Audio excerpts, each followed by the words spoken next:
त्या अर्थाने माझं कोण आहे, मी आणि माझी पत्नी दोघं जण प्रचार करत होतो. माझं ना इथं नातं होतं, ना कारखाना, ना सूतगिरणी, ना पिठाची गिरणी. मी फक्त कामाच्या जोरावरती मताचं दान मागितलं. विरोधी उमेदवाराने काय केलं? विरोधी उमेदवारानं या ठिकाणी घराघरात पैसे वाटले. विरोधी उमेदवारानं काय केलं? या ठिकाणी विरोधी उमेदवारानं या ठिकाणी बुटासकट विरोधी उमेदवार मोहिते पाटलाच्या पाया पडला. हे पश्चिम भागाला पटलं नाही. आणि अनेक जणांनी कुंडलिकराव होता, नंतर तुम्हाला बोलायची संधी देऊ आपण. अनेक जणांनी या ठिकाणी आपल्या तालुक्यातल्या एका नेत्याने त्यांना वाटलं महाविकास आघाडीची सत्ता येईल, आपण स्वीकारू उत्तमरावला, आपल्याला मंत्री करतील, आपल्याला पालकमंत्री करतील असं स्वप्न ठेवलं, कपडे शिवून ठेवले की आता आपल्याला शपथ घ्यायची. परंतु देवेंद्र फडणवीस म्हणते ठरवलं की कार्यक्रम असतो. पट्ट्यांनो, अभी तो पार्टी शुरू हुई है. 1,08,000 लीड आहे. इथं उत्साह आहे, तिकडे सुतक पडलंय. सुतक याला ताकद म्हणतात, ताकद. एकटा कार्यकर्ता नडला, एकटा. आम्ही हरलो तरी असलो तर टोपडतो. काळजी करायचं कारण नाही.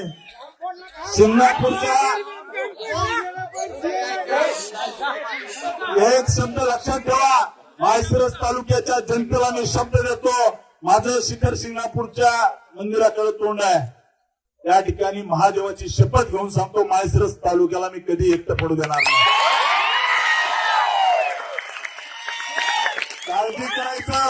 काळजी करायचं कारण नाही. यांच्या टोप्याला हे तरणे बांड पोरं पाडतील. यांचे खोडं जे आहेत जुने, त्यांचे जुने खोडं जे आहेत, यांना हे तरणे बांड पोरं पंचायत समिती, जिल्हा परिषद, नगरपालिकेला पाडतील. आता काय सुरू झालं? असं झालं, विरोधी उमेदवार म्हणला लाडकी बहीण. अरे लाडकी बहीण आहे, ठीक आहे, आम्ही दिलं ते, त्याचा अभिमान आहे, बहिणीने आम्हाला साथ दिली. परंतु सगळ्यात महत्वाची गोष्ट आहे, भैया मला काल तुम्ही म्हणले असं म्हणू नका, सुजय भैया म्हणले, पण घरादारा सकट सगळे बाहेर पडले तरी पट्ट्याने 1,08,000 मतं घेतली. सहन केलं भैया, मागच्या 5 वर्षामध्ये मी फार सहन केलं. माझा तो स्वभाव नाही, मी लढणारा कार्यकर्ता आहे. विरोधी उमेदवाराला सांगतो आणि जे कुणी असतील त्यांना सगळ्यांना सांगतो, कार्यकर्त्याच्या केसाला धक्का लागला ना तर कार्यकर्त्याच्या केसाला धक्का लागला तर मी महादेवाची शपथ घेऊन सांगतो की त्या ठिकाणी तांडव केल्याशिवाय राहणार नाही. आणि जे कुणी समोरचे आहेत त्यांनाही सांगतो, तुमच्या फांद्या आवरा. जर कार्यकर्त्याला दमबाजी केली, कुणाला जर धमकी दिली तर मी फांद्या हाणत नसतो, घोड्यावर घाव घालील. हा रामसात कुठे लढणारा कार्यकर्ता कुणाच्या बापाला घाबरत नाही. काळजी करायचं कारण नाही. वाघ लढून आला, लढून चांगले अंगावर घेऊन आलो आहे. तुमच्या त्या एक तुम्हाला सांगतो, मी कुणालाही घाबरत नाही. मी लढणारा कार्यकर्ता, चळवळीतून 30 केसेस अंगावर घेऊन इथपर्यंत आलेलो आहे. माझा खरा स्वभाव अजून लोकांना माहित नाहीये. आमच्या कार्यकर्त्याच्या केसाला धक्का लागला तर आम्ही भविष्यामध्ये जशा असतं उत्तर देऊ. आमच्या कार्यकर्त्याचं जर रक्त सांगलं तर तुम्हाला मी सांगतो की सरकारची काय ताकद असली ती दाखवून देऊ. झाला मित्रांनो, आपल्याला 100% पूर्ण ताकदीने लढायचं आहे. भारतीय जनता पार्टीने या शंकर कारखान्याला 113 कोटी रुपये दिले. हे मला म्हणतात, हे मला काय म्हणले की राम सातपुतेला रात्रीत आमदार केला, याला 10 मिनिटांमध्ये विधान परिषद भाजपने दिली. रात्रीत आमदार केला म्हणले, यांना विधान परिषद 10 मिनिटात आमच्या ह्या भारतीय जनता पार्टीनं दिली. हा सहन केला, यापुढे हे सहन करणार नाही. यापुढे सहन करणार नाही. तुम्ही ज्या भाषेत समजाल, तुम्हाला जी भाषा समजते त्या भाषेत हा नरेंद्र मोदी, अमित शहा आणि देवेंद्र फडणवीसचा पठ्या तुम्हाला उत्तर दिल्याशिवाय राहणार नाही. मित्रांनो, मला वाटतं मी का लढू शकलो. आमचा कळंबोलीचा कार्यकर्ता संतोष शिरतोडे त्याला आदल्या दिवशी शिव्या दिल्या. पठ्याने स्वतःच्या धर्मपत्नीला बूथ वरती उभा केलं आणि हा गावामध्ये मत गोळा करत होता. ती प्रेरणा आमची आहे, ही प्रेरणा आमची आहे. मित्रांनो, या ठिकाणी मी तुम्हाला स्पष्ट सांगतो की आता काही लोक म्हणतील आपला अजित मिळत होता, ते म्हणतील आम्ही मदत केली, हे केली, ते केली. तालुक्याने बघितलंय, सगळ्यांनी घरादारासकट प्रचार केला. पठ्ठ्याने तरी 1,08,000 घेतले. अजिबात नाही. मी या ठिकाणी स्पष्ट सांगतो, ही निवडणूक पूर्ण ताकदीने नाही, फक्त आणि फक्त भारतीय जनता पार्टी आणि महायुतीच्या कार्यकर्त्याच्या जोरावर लढलो. आपल्याला अदृश्य शक्ती म्हणजे इथली जनता आहे, जी सायलंट होती, बोलू शकत नव्हती, त्यांच्या जीवावरती आपण ही मतं घेतल्यात. दुसरी कोणती अदृश्य शक्ती नव्हती. या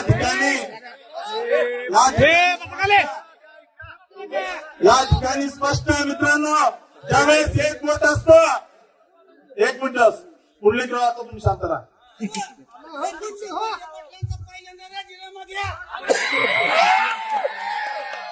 राजीनामा घ्यायचा नसतो, द्यायचा असतो. राजीनामा घ्यायचा नसतो, द्यायचा असतो. मित्रांनो, भारतीय जनता पार्टीचे नेते बघतील काय करायचं ते, परंतु आपल्याला सांगतो, ज्यावेळेस एक बोट असतं त्यावेळेस ते मोडलं जातं. 2 बोट असतील त्यावेळेस पण ते मोडलं जातील. ज्यावेळेस मुठ्ठी होते ना त्यावेळेस कुणी काही वाकडं करू शकत नसतं. काळजी करायचं कारण नाही. काही लोकांना वाटलं राम सातपुते निवडणुकीत हारला, म्हणजे सुजय भैयाने सांगितलं राम सातपुते निवडणुकीत हारला, तर भैयांना वाटलं होतं की इथं एक शोकाकुल वातावरण असेल, एकदम निगेटिव्हिटी असेल किंवा शोकसभेसारखं असेल वगैरे असं. परंतु भैया मी चळवळीतला कार्यकर्ता आहे, लढणारा कार्यकर्ता आहे, हरणारा नाही. त्यामुळे काळजी करायचं कारण नाही. काही जणांना वाटतंय निवडणुकीत आप्पासाहेब फार वापरलं त्यांनी की पडला की निघून जाईल, हे करेल ते करेल. मी तुम्हाला एक पक्क सांगतो, समोरच्या विजयी उमेदवाराने आताच सुरू केलंय.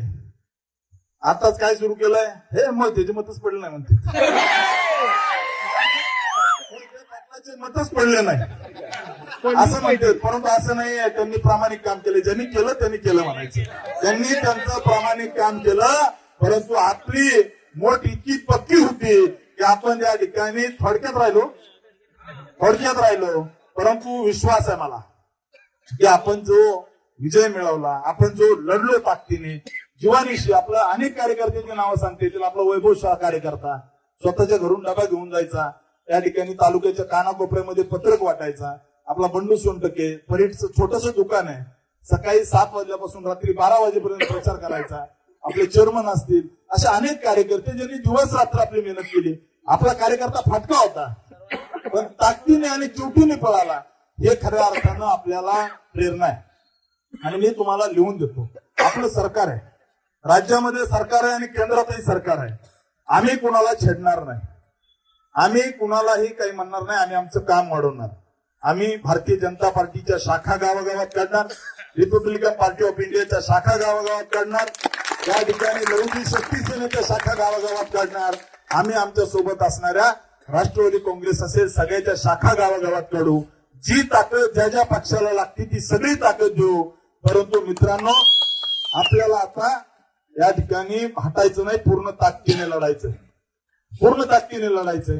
ही निवडणूक अतिशय महत्वाची होती, कारण माळशिरस तालुक्यातल्या जनतेने ठरवलं होतं. ठीक आहे, काही भागामध्ये आपण कमी पडलो निवडणुकीनंतर, आता त्या विषयावर गावागावातल्या विषयावरती आपल्याला हे होईल. परंतु आपल्या कनेरचे गडी रोज 10-12 पैलवान आपल्या फडतरीला असायचे. छोटासा कार्यकर्ता आपला सागर गुळक असेल, रवी असेल, या छोटे कार्यकर्ते, या कार्यकर्त्याला दम द्यायचे जाऊन की तुम्ही असं करा तसं करा. फडतरी गाव 850चं लीड आहे आपल्याला. किती? 850. आपलं लोणंदचा असणार रावसाहेब आपला छोटासा कार्यकर्ता आहे, कधी राजकारणाचा काही गंध नाही, कशात नसतो. परंतु लोणंद गाव समोरच्याला वाटायचं आता काय वन साइडच होईल, 50 गुंडळू लीड आहे आपल्याला, बरोबर राहू सर? कितीचा आहे? 150चा लीड आहे. 150 फक्त पडते, लीड 150 आहे.